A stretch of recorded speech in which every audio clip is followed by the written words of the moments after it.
You're listening to a CNA podcast. Welcome to the Climate Conversations. I'm your host, Julie Yu. On this podcast, we talk quite a lot about solutions to climate change. Now, today's solution is a little technical, but still quite fascinating. It's something called debt for nature swaps. And in simple terms, it's just as it sounds. A developing nation's debt is reduced in exchange for a promise to preserve their environment. Ecuador, Belize, Barbados, and the Seychelles have experimented with this to some success. But critics point to potential greenwashing and the risk of banks taking large fees with comparatively small amounts going to actual conservation itself. Are these fair criticisms? And what are the larger benefits of these swaps in dealing with climate change impacts? My guest today is Will McGoldrick, the Regional Managing Director of Asia Pacific of the Nature Conservancy, an organization which is often involved in facilitating debt for nature swap deals. Will, welcome to the Climate Conversations. Thanks for having me, Julie. It's wonderful to be here. So let's dive right in, Will. Can you give us, our listeners, a quick overview of how debt for nature swaps work? Debt for nature swaps, also known as debt conversions, are really about trying to unlock or find new ways of funding conservation and climate change goals. We all know that one of the major limiting factors for governments is their ability to pay for these goals. So it's very easy to turn up in Paris and make bold commitments. It's another thing to go away and actually achieve those commitments on the ground, and that requires money. The world revolves around money. So what we're really trying to do with debt conversions is to kind of tap into new sources of funding that can help achieve those goals. And really, we do that by using pretty well-established techniques where you go back to the market and you renegotiate the terms of your debt. And that's really powerful because it's sort of tapping into an existing pot of money and redirecting it towards conservation. Yeah, it sounds like quite an innovative approach, Will, but I'm sure our listeners are wondering who qualifies for these swaps. Are there specific criteria or common factors that are considered here?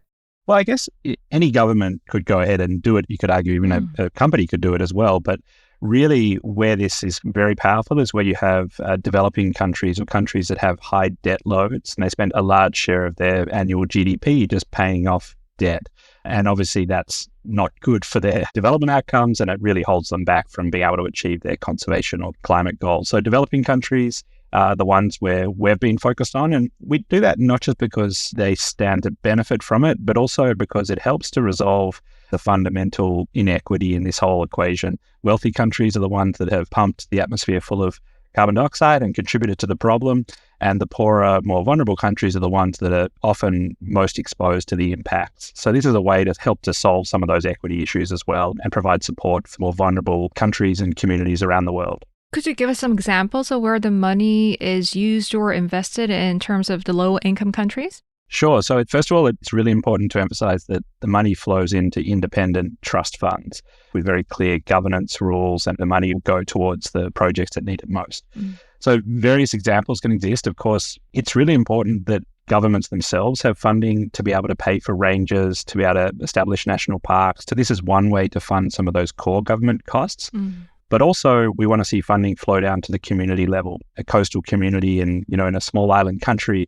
We want to get money down to those communities to help them, do sustainable fishing. Might be things like sustainable seaweed harvesting, sourcing revenue or livelihood from the natural world. That makes sense. So who usually pays the debt? I mean, why would creditors be motivated to be involved despite the relatively high risk levels? What's in it for them? Well, debt is a well-established kind of asset class, a predictable revenue source, usually a lower return than the stock market, but it's part of the portfolio. What's attractive, there's two reasons I think investors are motivated to get behind these types of things. Firstly, there's a huge groundswell of interest in what we call ESG investing or sustainable investing around the world. So investors are looking for ways to direct money towards these good causes that help them achieve their goals.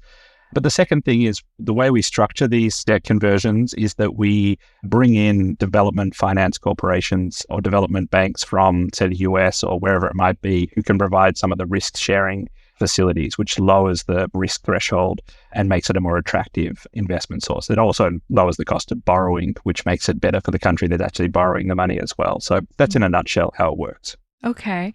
So I understand that TNC, your organization, has been at the forefront of organizing these debt for nature swaps. Could you share with us the TNC's experience with these deals and the outcomes achieved? Sure. So we've done 3 of these, and the most recent ones were in Belize and Barbados in the Caribbean. And first of all, it's got to be driven by the government. So the big lesson here is the government's got to want to do this. They've got to be looking for ways to finance their climate action or finance their conservation goals. And then what we do is we spend time with the government getting really specific about what it is they're trying to achieve. So in the case of Belize, the government there wanted to protect 30% of its marine environment. And they wanted to do this to build climate resilience, but also to enhance biodiversity and provide good outcomes for their people. And so they could go away and make that declaration. I could stand up today and say I want to lose 30% of my fat, but turning that into reality is where it becomes hard, right? Like turning it into something you really achieve is different. And so they needed a way to fund that. And that's where the debt conversion idea came in. And what we were able to do in this case in Belize was to go and repurchase around $500 million of their debt from bondholders. And we negotiated a 45% discount alongside Credit Suisse. And then with Credit Suisse and the Development Finance Corporation, the US government's corporation, we're able to then go and essentially reissue those loans and refinance that debt for the government, generating a big saving. So about $4 million a year then is generated that can go into marine conservation work. And we also established an endowment fund, which we think can grow to around $90 million, with the government and the community of Belize being the beneficiaries. So that's just one example of how we do it. It sounds easy when we say it. It's actually hard because you've got to spend a lot of time negotiating, but it's inspiring as well. So what would you say are some of the biggest stumbling blocks when it comes to negotiations? Yeah, that's a good question. And some of the earlier debt conversions done, a decade or so ago, which most of them actually were government-to-government debt swaps. But one of the key lessons there was that it's really important to get clear in a very transparent way as to what are the environmental outcomes you're trying to achieve, and you document those and you build them into the loan agreements. So probably in the past, it was a little bit more loose. It was a little bit less rigorous. And as a result, maybe not the full outcomes that were intended were necessarily achieved. And that could be governments change, their priorities might shift. That's just reality, right? So you've got to structure these deals in a way that ensures that the money was unlocked actually goes towards its intended purposes. And that's where these independent trust funds are important. It's also building these into the actual loan documents. What that means is that if a government chooses to spend the money in a different way or tries to spend the money a different way, they're going to be basically breaching their agreements, and that means that their creditors may choose to walk away, and that puts them in a financial hot seat. So they don't want to do it. It creates a powerful incentive for them to stick to the agreement that they signed, but that's really done in a transparent way. The government negotiates that and agrees to it up front, and then it's just a matter of sticking to it over time. So what happens when beneficiaries give up their commitment? How do you address potential setbacks? They can no longer service their debt, then of course they default, right? And that's something we haven't experienced that in these cases, but there'll be cases where it works and cases where it doesn't work. I always use the analogy of the first models of iPhones or smartphones perhaps weren't as good as the ones we get now, but you've got to go through those early stages. You've got to try new things and then learn from them. But for these ones, we feel confident. We've got good relationships with the government. We've got good relationships with the other partners. And it's a matter of just maintaining those relationships and supporting them along the way.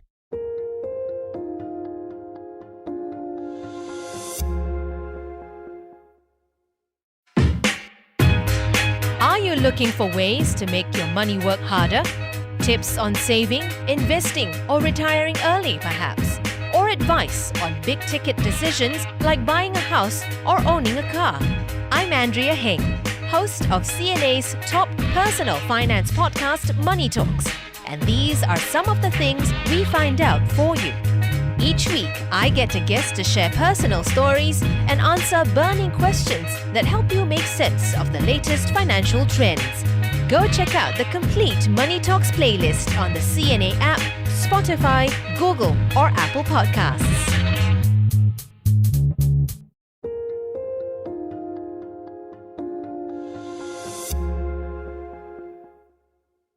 All right, so Will, some critics argue that while debt for nature swaps might look promising on paper, they may not be efficient in achieving conservation goals. The key thing is that the the government's choice. So we're speaking to some governments who don't want to do this sort of thing, and that's perfectly fine. They have a different way of achieving their goals.